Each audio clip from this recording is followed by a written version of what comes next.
Hello friends, welcome to my channel crazy catalyst. इस video में हम कुछ इंपॉर्टेंट क्वेश्चंस करेंगे या प्रीवियस ईयर क्वेश्चंस बोलो of organic chemistry from the paper JEE mains and NEET.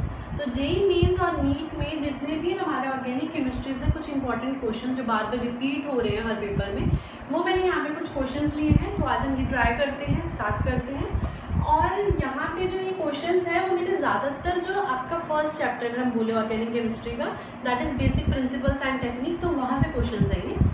तो यहाँ पे अच्छा ये चीज़ कि आप ये वीडियो ना प्लीज़ पूरी देखना। मैंने क्या किया है, हर एक इम्पॉर्टेंट कॉन्सेप्ट जो है यहाँ पे उसका एक एक क्वेश्चन दिया है, क्योंकि एक ही कॉन्सेप्ट के अगर हम 10 क्वेश्चन कर ले तो उसका कोई वो नहीं है, वो आप भी कर सकते हो। तो मैं आपको यहाँ पे ट्राई करूँगी कि हर एक कॉन्सेप्ट अच्छे से समझा दूँ, आप उसके फर्दर फिर क्वेश्चंस और ट्राई कर लेना।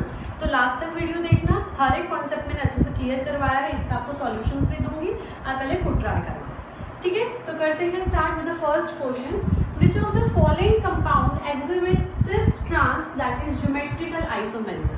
तो इनमें से इन चारों ऑप्शंस में से आपको एक ऐसा कंपाउंड बताना है कि जो cis trans geometrical isomerism exist कर रहा है, ठीक है।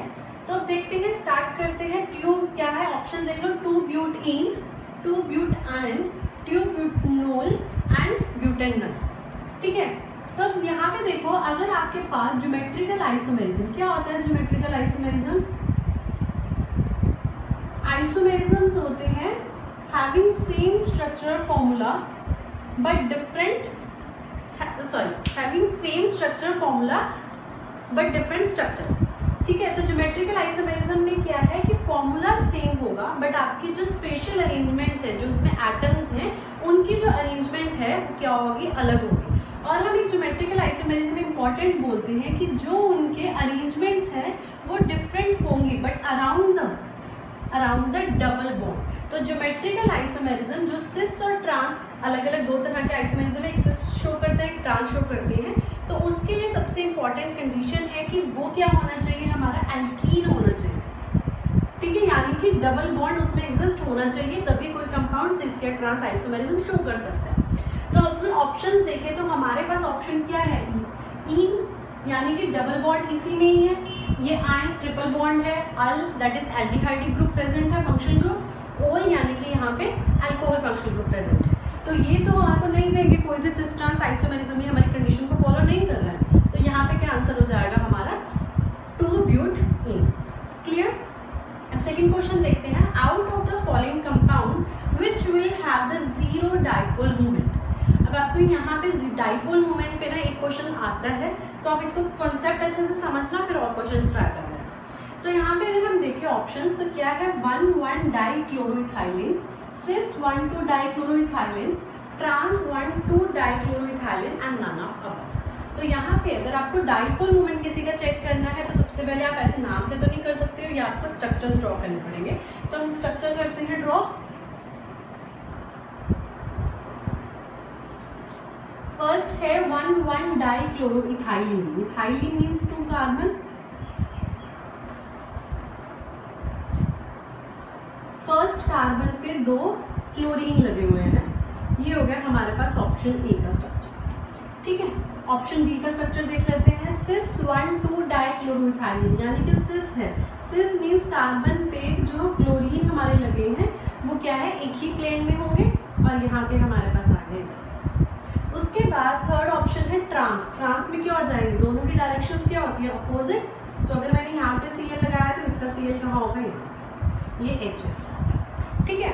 अब देखो डाइपोल मोमेंट चेक करना है, तो हम क्या बोलते हैं कि डाइपोल मोमेंट में कि जिसकी इलेक्ट्रोनेगेटिविटी ज़्यादा होती है उस साइड पे हम क्या शो करते हैं, हेड। तो हमारे पास क्या हो जाएगी, इसको हम ऐसे शो करेंगे, ठीक है। और क्लोरीन, देखो क्लोरीन और कार्बन में से किसकी इलेक्ट्रोनेगेटिविटी ज़्यादा है, क्लोरीन की, तो इसलिए क्लोरीन की तरफ को हमारा डाइपोल मोमेंट ज़्यादा है। तो यहाँ पे कुछ ना कुछ डाइपोल मोमेंट की वैल्यू है, that means dipole moment is greater than 0। यहाँ पे देखो, यहाँ पे कार्बन और क्लोरीन में बात करें तो क्लोरीन की ज़्यादा इलेक्ट्रोनेगेटिविटी, और यहाँ पर भी, तो यहाँ पर भी अगर हम इन दोनों का एक नेट बनाए तो दैट मीन्स ये, तो यहाँ पर भी कुछ ना कुछ डाइपोल मोमेंट की वैल्यू है। तो ये भी डाइपोल मोमेंट क्या है, ग्रेटर देन 0। इस वाले में देखो, अब यहाँ पे ये है क्लोरीन, तो इसकी तरफ को है, और इस कार्बन और इस क्लोरीन में देखें तो डाइपोल मोमेंट हमारा इस डायरेक्शन में है। अब ये दोनों देखो, ये दोनों क्या है, अपोजिट डायरेक्शन में है, तो अपोजिट डायरेक्शन वाले क्या हो जाते हैं, दोनों एक दूसरे को कैंसिल कर देते हैं। कैंसिल कर दिया तो यहाँ पे हमारा डाइपोल मोमेंट क्या हो गया, इक्वल टू 0। ठीक है, क्वेश्चन में भी यही पूछा था कि किसका डाइपोल मोमेंट 0 है, तो हमारे पास ऑप्शन क्या हो जाएगा, ऑप्शन नंबर सी। तो यानी कि जो ट्रांस कंपाउंड्स होते हैं, क्या होते हैं ट्रांस कंपाउंड में, क्या है कि जो भी आपके एटम्स लगे होंगे वो हमेशा अपोजिट डायरेक्शन में लगे होंगे, और अगर हम डाइपोल मोमेंट की बात करें तो डाइपोल मोमेंट अपोजिट डायरेक्शन में कैंसिल आउट हो जाता है, तो हमारे पास डाइपोल मोमेंट क्या आ गया, इक्वल टू 0। ठीक है, अब थर्ड क्वेश्चन देखते हैं, the absolute configuration of this. अब आपको इसकी एब्सोल्यूट कन्फिग्रेशन बतानी है R और S फॉर्म। ठीक है, यहाँ पे देखो हमारे पास 2 कार्बन है, इसको हम लिख देते हैं C1 और इसको लिख देते हैं C2। तो हम सबसे पहले C1 की कन्फिग्रेशन निकालेंगे। यहाँ पे जो आपको ऐसे लिखा है 2s 3s, यानी कि ये है आपकी कार्बन 1 की, ये है कार्बन 2 की। ठीक है, तो अब इसको देखो कैसे चेक करते हैं। हम सबसे पहले कार्बन 1 की बात कर रहे हैं, तो कार्बन 1 यहाँ पे क्या लगा हुआ है, OH, इधर है H, ऊपर है CH2OH और नीचे है हमारा पूरा एक ग्रुप। ठीक है, ये जो साइड में सारा कुछ लगा हुआ है। तो अब देखो यहाँ पे, अब सबसे पहले हमने ये बना लेना है, उसके बाद क्या करना है, इनको प्रायोरिटीज देनी है। प्रायोरिटी किसके बेसिस पे देनी है, उनके एटॉमिक मास के बेसिस पे। तो सबसे पहले अगर हम बात करें, इस कार्बन के साथ क्या लगा, पहले ये कार्बन, इस कार्बन के साथ हाइड्रोजन, इसके साथ ऑक्सीजन, इसके साथ हाइड्रोजन। तो प्रायोरिटी में अगर हम बात करें तो सबसे ज़्यादा किसका होता है, ऑक्सीजन का, तो इसलिए ऑक्सीजन को हम प्रायोरिटी 1 दे देंगे। ऑक्सीजन का सबसे ज़्यादा एटॉमिक मास है एज कम्पेयर टू इन सबके फर्स्ट एटम को ही देखना है आपने सबसे पहले।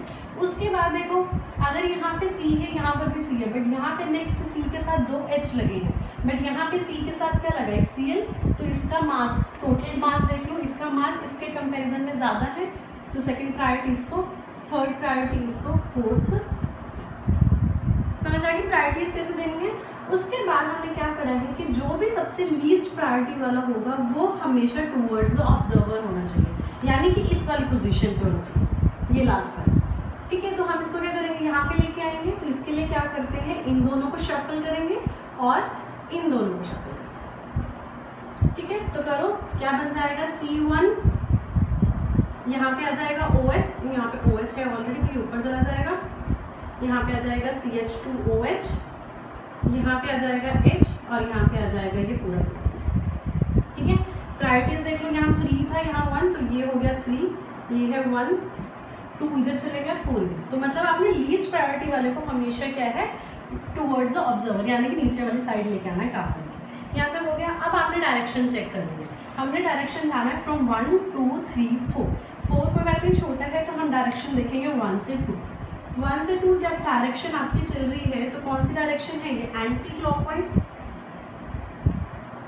एंटी क्लॉकवाइज के लिए हमारे पास सिंबल क्या होता है, that is sister, that is S। तो हमारा जो फर्स्ट कार्बन है उसकी कन्फिग्रेशन क्या है, हमारी S। तो हमारी ये दोनों ऑप्शन तो क्या है,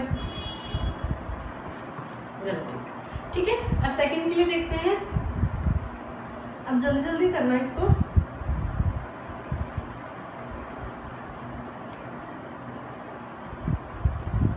second C2 carbon, Cl H और यहाँ पे है CH3। सबसे फर्स्ट प्रायोरिटी किसको जाएगी, Cl, second, third and fourth. फिर से फोर्थ यहाँ पे आ रहा है, इसको यहाँ पे लेके आएंगे और इन दोनों की भी पोजीशन को इंटरचेंज कर देंगे। तो हमारे पास आ जाएगा, डायरेक्ट नंबर लिख रही हूँ, यहाँ पे नंबर प्रायोरिटी 2 आ जाएगी, यहाँ पे प्रायोरिटी 1, यहाँ पे प्रायोरिटी आ जाएगी 4 और यहाँ पे आ जाएगी 1। क्लियर। तो हम आप यहाँ पे देखो 1 2 ये 4 है, 3 है, ठीक है। ये वाला यहाँ पे इंटरचेंज हुआ है तो 3। अब देखो 1 से 2 आना है, तो 1 से 2 किस डायरेक्शन में है, इसमें कौन सी डायरेक्शन है, क्लॉकवाइज। क्लॉकवाइज के लिए कॉन्फ़िगरेशन क्या होती है, R। तो यानी कि जो आपका सेकंड कार्बन है उसकी कॉन्फ़िगरेशन क्या है, R। तो हमारे पास क्या आ जाएगा, 2s3r, that is option number D. Clear. अगर कोई भी डाउट हो तो प्लीज कमेंट में, ठीक है, पूछ लेना आपको ये डाउट हो किसी क्वेश्चन में। नेक्स्ट क्वेश्चन करते हैं, which of the following has the highest nucleophilicity.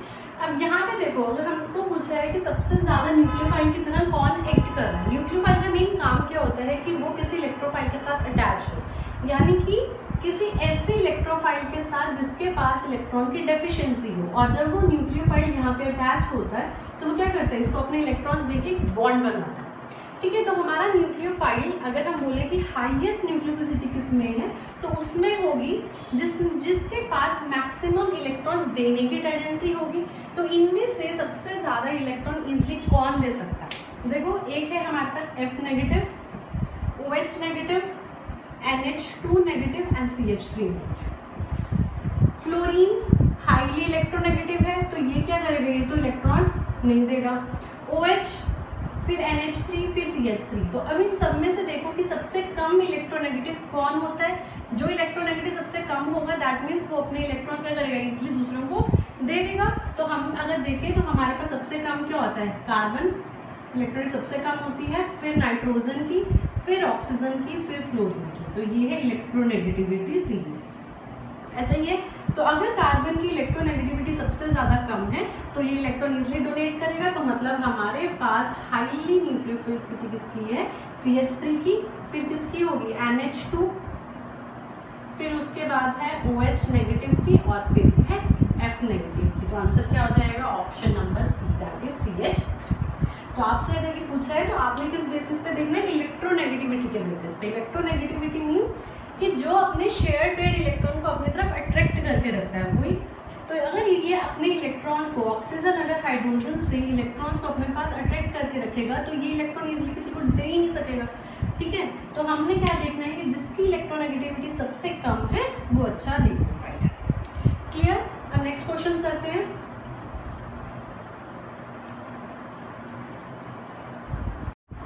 The fifth question is what is the hybridization state of benzyl carbonyl? ठीक है, आपको क्या पूछा है, बेंजाइल कार्बोनिल का आप आयन का आपको यहाँ पे क्या पूछा है, हाइब्रिडाइजेशन पूछी है। तो यहाँ पे कैसे निकालेंगे, अब देखो आप एक चीज़ देखोगे कि आपको जो ये कार्बन के लिए पूछा है वो कार्बन कैसा है, कार्बोकटायन है। कार्बोकटायन है तो ज़्यादा पजल नहीं होना है, मतलब कार्बोकटायन की आपसे हाइब्रिडाइजेशन पूछी है, और कार्बोकटायन की हाइब्रिडाइजेशन क्या होती है, दैट इज sp2। ठीक है, क्यों है यहाँ पे देखो, जो कार्बोकटायन है वो हमारा प्लेनर स्ट्रक्चर होता है, प्लेनर स्ट्रक्चर है। और हम ये बोल सकते हैं कि इस कार्बन में दो हमारे पास क्या लगे हुए हैं, इस कार्बन पे दो हाइड्रोजन्स हैं और एक ये वाला कार्बन, बेंजीन वाला ये वाला कार्बन है।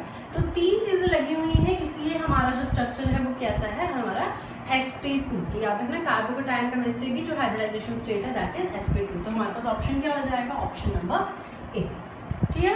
अब ये क्वेश्चन देखते हैं, आइडेंटिफाई द प्रोडक्ट। आपको यहाँ पे एक रिएक्शन दी है और आपको पूछा है कि इसका प्रोडक्ट बताओ। अब यहाँ पे देखो क्या है, हमारा ये ऑलिफिन है, एल्कीन दिया हुआ है हमें डबल बॉन्ड वाला, और आपको इसमें बोला है NOCl ऐड करने है। अब जो NOCl है वो देखो यहाँ पे याद रखना कि ये मार्कोनिव रूल से ही ऐड होता है। ठीक है, मार्कोनिव रूल के बेसिस पे ही ऐड होता है NOCl। अब मार्कोनिव रूल क्या था, मार्कोनिव रूल में क्या था कि जो भी आपको प्रोडक्ट आपको जो दिया है, रिएजेंट दिया है अटैक करने के लिए, आपने सबसे पहले क्या करना होता है, इसका एक पॉजिटिव और नेगेटिव एंड देखना है। This is the positive and Cl is negative. तो मार्कोनिव रूल के अकॉर्डिंग क्या है कि द पॉजिटिव पार्ट जो है वो हमारा किसके पास जाता है, जिस कार्बन, अब ये याद हमेशा डबल बॉन्ड के साइड्स में ही हम लगा सकते हैं, डबल बॉन्ड को तोड़ेंगे तो वहीं पे हम अटैच करेंगे। तो मतलब क्या है कि ये जो पॉजिटिव पार्ट है हमारा, इस यहाँ से जो रिएजेंट से पॉजिटिव पार्ट आएगा वो उस कार्बन के पास जाता है जिसके पास maximum number of hydrogen atoms होते हैं। तो हम क्या यहाँ पे नहीं देखोगे आप, ठीक है, ये मैक्सिमम नंबर ऑफ हाइड्रोजन वैसे इस पूरे कंपाउंड में इसमें है, बट हमने क्या देखना है, अराउंड द डबल बॉन्ड। तो डबल बॉन्ड के साइड में दो कार्बन है, इन दोनों कार्बन में से जिसके पास maximum number of hydrogen atom होते हैं उसके पास हमारा पॉजिटिव पार्ट चला जाता है। अब ये सेम कॉन्सेप्ट आप लगा लो, HCl, HBr, ठीक है, इन सब चीज़ों में हमने किया हुआ मार्कोनिव रूल। तो हम क्या करते थे, हाइड्रोजन H पॉजिटिव है और Cl नेगेटिव है, तो H को उसके पास लेके जाते थे जिसके पास ज़्यादा नंबर ऑफ हाइड्रोजन एटम्स होते हैं। तो यहाँ पे NO इसके पास जाएगा तो हमारे पास क्या बन जाएगा, CH3 CH सिंगल बॉन्ड, क्योंकि डबल से सिंगल हो जाएगा, और यहाँ पे क्या आ जाएगा NO, और यहाँ पे क्या आ जाएगा C। क्लियर? जो ये डबल बॉन्ड था, डबल बॉन्ड क्या होता है, एक बॉन्ड 2 इलेक्ट्रॉन से है, तो ये एक एक इलेक्ट्रॉन्स यहाँ पे आ गए और इनके पास जो इलेक्ट्रॉन्स थे उन्होंने यहाँ से बॉन्ड बनाया। तो हमारे पास अगर ऑप्शन देखो तो यहाँ से ऑप्शन कौन सा है, ऑप्शन नंबर बी। क्लियर, ठीक है ना। तो याद रखना positive part goes to that carbon which have higher number of hydrogen atom. अब नेक्स्ट क्वेश्चन है, which of the following has the minimum boiling point. ये बहुत इंपॉर्टेंट क्वेश्चन है, बार बार आता है इस पर क्वेश्चन। तो क्या पूछ रहे हैं कि इनमें से किसका मिनिमम बॉइलिंग पॉइंट है। मिनिमम बॉइलिंग पॉइंट, तो आप पहले ये याद रखना कि जो बॉइलिंग पॉइंट है उसके कुछ इंपॉर्टेंट पॉइंट्स हैं, पहले वो याद कर लो, फिर कोई भी क्वेश्चन आपका इजीली सॉल्व हो जाएगा।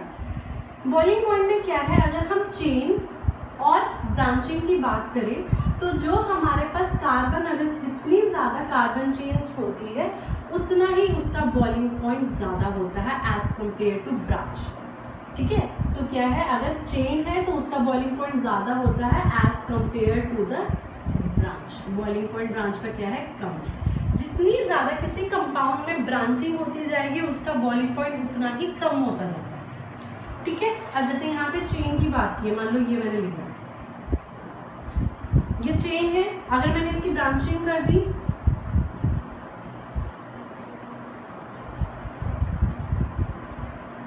ये और उसकी ब्रांचिंग होगी, तो इन तीनों में हम अगर बॉइलिंग पॉइंट की बात करें तो सबसे ज़्यादा बॉइलिंग पॉइंट इसका होगा, फिर उसके बाद इसका, फिर इसका। तो यानी कि हाईएस्ट किसका है, चेन वाले का।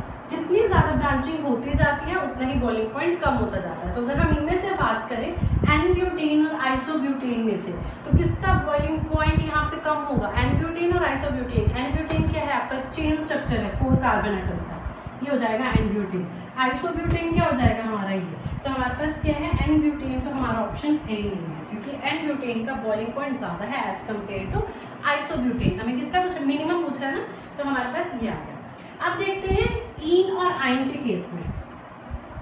ईन और आयन में क्या है कि जब भी आपके पास डबल बॉन्ड या ट्रिपल बॉन्ड आ जाता है तो वहाँ पे जो पाई बॉन्ड होते हैं, इस पाई बॉन्ड के कारण उस कंपाउंड में कुछ पोलर नेचर आ जाता है। पोलर नेचर यानी कि पॉजिटिव नेगेटिव चार्ज। तो उस कंपाउंड में जैसे ही पोलर नेचर आता है उसका बॉइलिंग पॉइंट इंक्रीज हो जाता है। तो हम क्या बोल सकते हैं कि ट्रिपल बॉन्ड वाले का यानी कि एल्काइन का बॉइलिंग पॉइंट ज़्यादा होता है as compare to alkene, and alkene का बॉइलिंग पॉइंट ज़्यादा है एज कम्पेयर टू एल्कीन। ठीक है, तो मतलब अगर हम यहाँ पे देखें, ये है एल्कीन, ये है एल्काइन और ये तो आइसोब्यूटेन ही है, तो मतलब ब्यूटीन एल्काइन का सबसे ज़्यादा बॉइलिंग पॉइंट है, फिर इसका है, फिर इसका। तो हमारे पास आंसर क्या हो जाएगा, आइसोब्यूटेन। क्लियर, तो ये कुछ पॉइंट्स हैं, ये आप मेन याद कर लो कि ब्रांचिंग वाले का बॉइलिंग पॉइंट कम होता है एज कम्पेयर टू चेन, और हमारे पास ये एक सीरीज है डबल बॉन्ड और ट्रिपल बॉन्ड में। ट्रिपल बॉन्ड का सबसे ज़्यादा boiling point, then alkene and then alkene. Clear, अब नेक्स्ट क्वेश्चन देखते हैं। और the next question is which of the following is not chiral. अब कायरल वर्ड क्या है, देखो हम कायरल किसको बोलते हैं कि जिसके पास 4 डिफरेंट ग्रुप अलग होते हैं, यानी कि चारों has 4 different groups or atoms attached to carbon atom। ठीक है, अगर कोई कार्बन एटम है उस पे चारों ग्रुप अगर हमारे अलग लगे हुए हैं, चारों ग्रुप अगर अलग लगे हैं तो इस कार्बन को हम क्या बोलेंगे, कायरल कार्बन। ठीक है, अगर इनमें से कोई 2 भी ग्रुप हमारे सेम हो गए, लाइक यहाँ पे अगर एक ग्रुप ही आ गया यहाँ पे सेम, तो इसको क्या बोल देंगे हम, अकायरल। ठीक है, तो अब इन्होंने पूछा है कि इनमें से कौन सा कायरल नहीं है, यानी कि आपको क्या पूछा है, अकायरल पूछा। ठीक है, तो हम क्या करेंगे, इसके सबसे स्ट्रक्चर्स बना के देखते हैं। 1 क्लोरो 2 मिथाइल पेंटीन। आप लोग करो साथ साथ ट्राई इसको। पेंटीन मीन्स 5 कार्बन, फर्स्ट 1 पे क्लोरो एंड 2 पे मिथाइल। ठीक है, हाइड्रोजन्स कर लेना पूरे बाद में। 2 क्लोरोपेंटीन, 2 क्लोरोपेंटीन, फिर आता है 1 क्लोरोपेंटीन,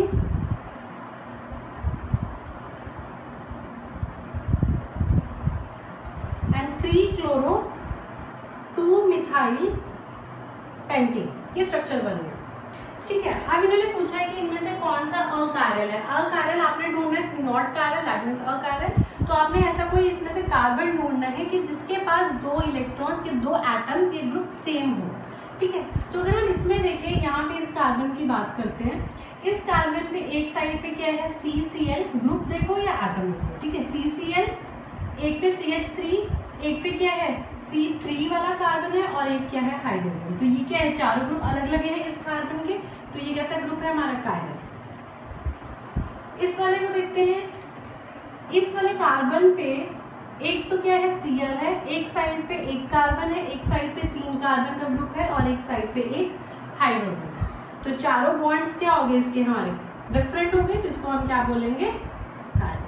यानी कि कायरल में बस आपको इतना देखना है कि जो भी मेन कार्बन है उस पे अगर चारों ग्रुप अलग लगे हुए हैं, चारों एटम्स अलग लगे हुए हैं, दैट मीन्स वो कायरल है। इस वाले में देखते हैं, इस कार्बन की बात करें, क्योंकि देखो ये सारे कार्बन सेम है तो इनको देखने का उसको फायदा नहीं है। जो कार्बन डिफरेंट है आपने उसी को ही उसके चारों बॉन्ड्स देखने हैं।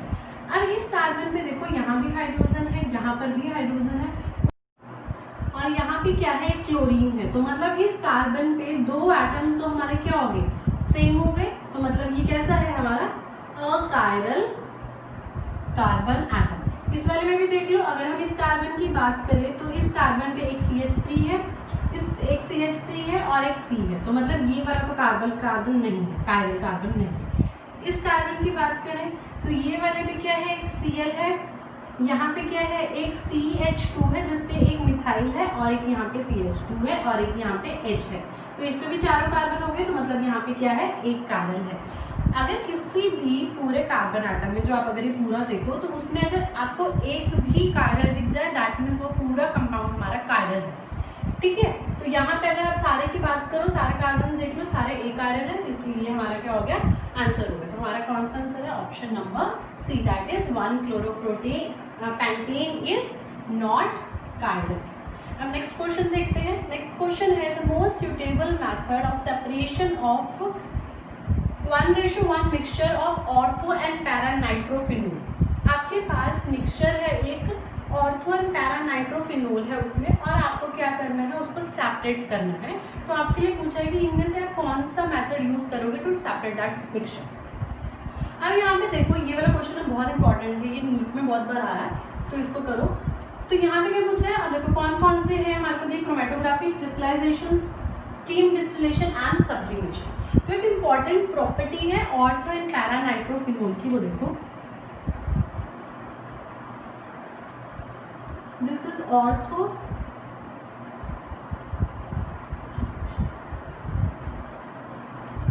नाइट्रोफिनोल और यहाँ पे बनाते हैं हम दूसरे से बनाती हूँ, बॉन्ड भी आपको दिखा दूंगी इनके बीच में।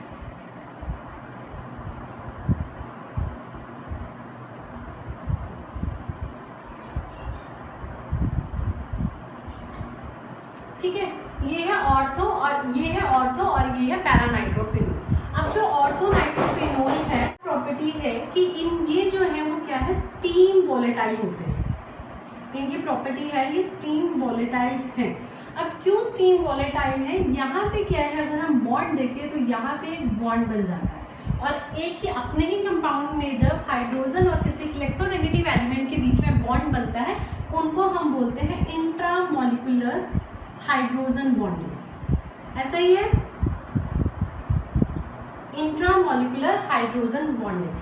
तो इसीलिए इस इंट्रामॉलिक्यूलर हाइड्रोजन बॉन्डिंग के कारण ये क्या हो जाता है, स्टीम वॉलेटाइल है। और अगर हम इसकी बात करें पैरा नाइट्रोफिनोल की, तो पैरा नाइट्रोफिनोल में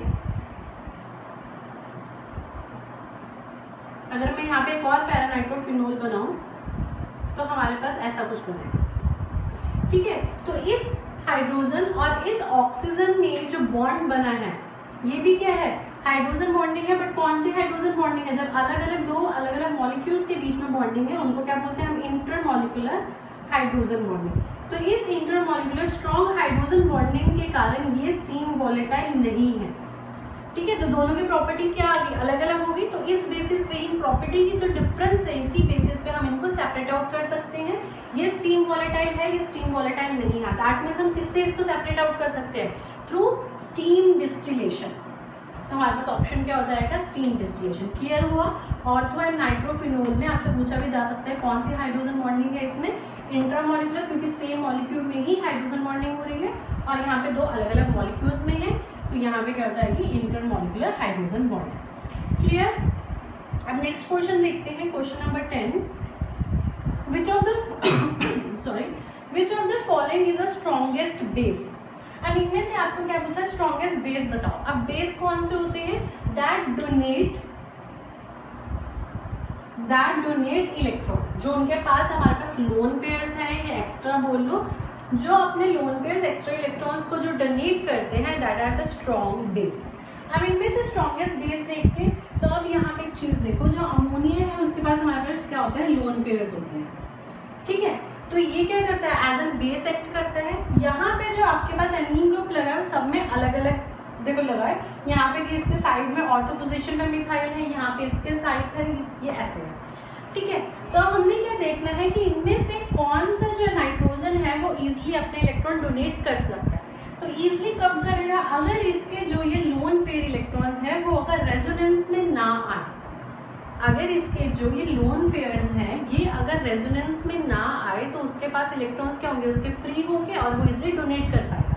तो अगर हम इसमें बात करें तो इसमें भी इलेक्ट्रॉन क्या आ रहा है, रेजोनेंस में जा रहा है, इसमें भी इलेक्ट्रॉन रेजोनेंस में जाएगा, इसमें भी जा रहा है, बट इस वाले में आप देखोगे क्या है, सॉरी इसमें नहीं जा रहा। देखो क्यों नहीं है, क्योंकि यहाँ पे बेंजीन से डायरेक्टली नाइट्रोजन अटैच नहीं है।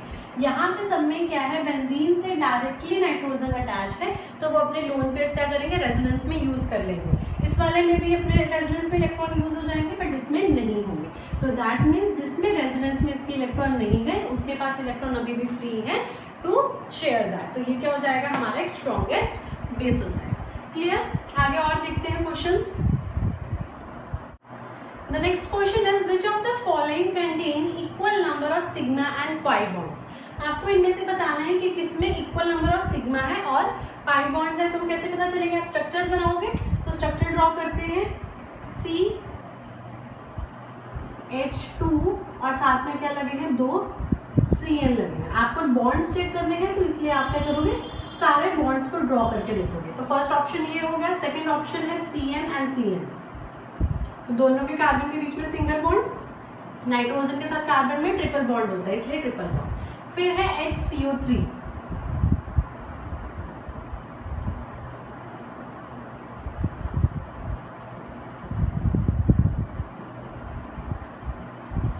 नेक्स्ट है HCO4।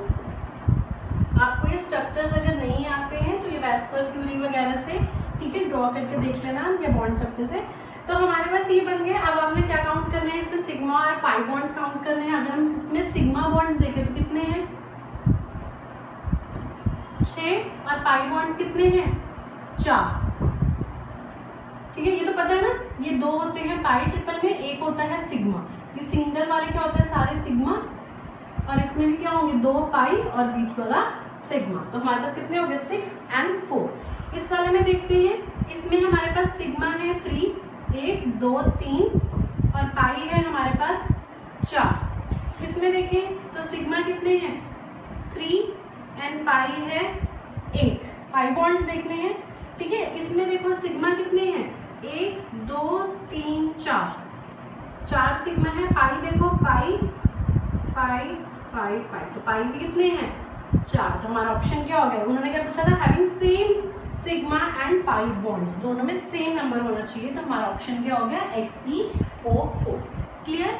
उसके बाद लास्ट क्वेश्चन है ये, लास्ट क्वेश्चन देखो क्या है, which of the following exhibit geometrical isomerism. इन सारों में से कौन सा है जो ज्योमेट्रिकल आइसोमेरिज्म एग्जिबिट करता है। अब ज्योमेट्रिकल आइसोमेरिज्म हमें पता है 2 तरह के हैं, एक होता है सिस और एक होता है ट्रांस। तो आपको पता है अगर किसी कोई भी कंपाउंड को सिस शो करना है तो ज्योमेट्रिकल आइसोमेरिज्म, पहले मैंने आपको बताया था कि हमारे पास पाई बॉन्ड होना जरूरी है, पाई बॉन्ड होना जरूरी है, और हमारे पास एक ऐसा कंपाउंड होना चाहिए जो दोनों ही कार्बन में क्या हो, कॉमन हो, तभी तो हम उसका सिस शो कर पाएंगे। अगर ये वाला ऐसे है तो ये ट्रांस है, अगर यहाँ पे ए आ जाए तो ये दोनों क्या हो जाएंगे, सिस। तो इसलिए दोनों कार्बन में कुछ एक ऐसा एटम या एक ऐसा ग्रुप होना चाहिए जो दोनों में कॉमन हो। तो अब यहाँ पे हम वही ढूंढेंगे, इसके स्ट्रक्चर्स बना के देखते हैं। 2 फिनाइल 1 ब्यूटेन,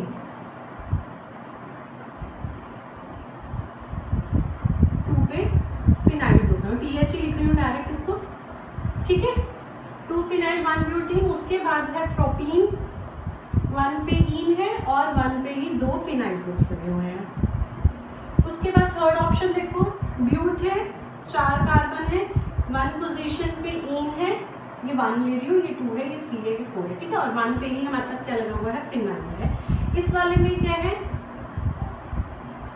1 पे इन है और 3 पे फिनाइल है, ठीक है। अब हमारे को क्या चाहिए, डबल बॉन्ड के सराउंडिंग में देखने हैं हमने सिर्फ, तो डबल बॉन्ड के ये देखो, अगर इस पे देखें तो एक H यहाँ, एक H यहाँ है और इस पे कोई है नहीं, तो क्या ये बना सकता है ज्योमेट्रिकल आइसोमेरिज्म? नहीं। हमने क्या बोला है, दोनों कार्बन में एक एक कॉमन होना चाहिए, यहाँ तो ये दोनों एक ही कार्बन पे हो गए, तो ये नहीं शो कर पाएगा।